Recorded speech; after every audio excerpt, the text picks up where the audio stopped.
সাহাবী বললেন, ইয়া রাসূলুল্লাহ, ঘরে আমার শুধু দুইটি জিনিস আছে। কয়টা? চিল্লায় বলেন, কয়টা? এক হচ্ছে একটা জামা, দুই হচ্ছে পানি খাওয়ার একটা জগ। বিশ্বনবী বললেন, এই দুইটাই নিয়ে আস।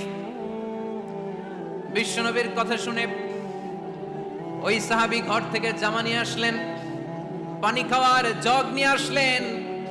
বিশ্বনবী সাল্লাল্লাহু আলাইহি ওয়াসাল্লাম ওনার মোবারক হাত দিয়ে এক হাতে জামা ধরে আরেক হাতে পানির জগটা ধরে সাহাবীদের দিকে উদ্দেশ্য করে বললেন, মাইয়াশতারি হাদাইন, এই দুইটা জিনিস কেনার মতো কে কে আছে দেখি। কয়েকজন হাত তুললো। বিশ্বনবী বললেন, কত দিয়ে কিনবা? এক সাহাবী বলে, ইন্নী আশতারিহিমা বিদিরহাম, ও নবী, যদিও এগুলো আমার দরকার নাই, কিন্তু আপনি যেহেতু নিলামে ডাক তুলেছেন, ইয়া রাসূলুল্লাহ, ইয়া হাবিবাল্লাহ, আপনার সম্মানে আমি 1 দিরহাম দিয়ে দুইটা জিনিস কিনে নেব।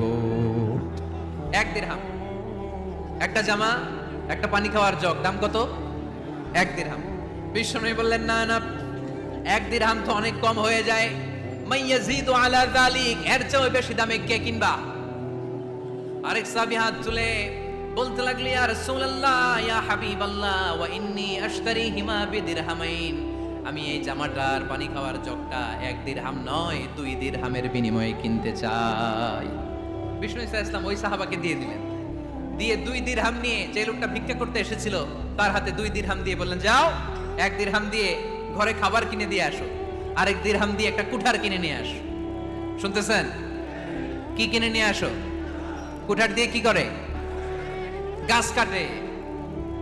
ওই সাহাবী কুঠার কিনে নিয়ে আসার পরে বিশ্বনবী নিজ হাতে কুঠারের মধ্যে একটা কাঠের হাতল লাগাই দিলেন। আল্লাহু আকবার! হাতল ছাড়া কুঠার ইউজ করা যাবে? বিশ্বনবী নিজ হাতে ওই কুঠারের ভেতরে একটা হাতল লাগাই দিলেন আর বললেন, লা উরিদু আন আরাকা 15 আইয়াম, এই কুঠার নিয়ে জঙ্গলে যাও, গায়ে অনেক শক্তি আছে, কাঠ কাটো, এই কাঠ কেটে বাজারে বিক্রি করো, সামনের 15 দিন যেন আমি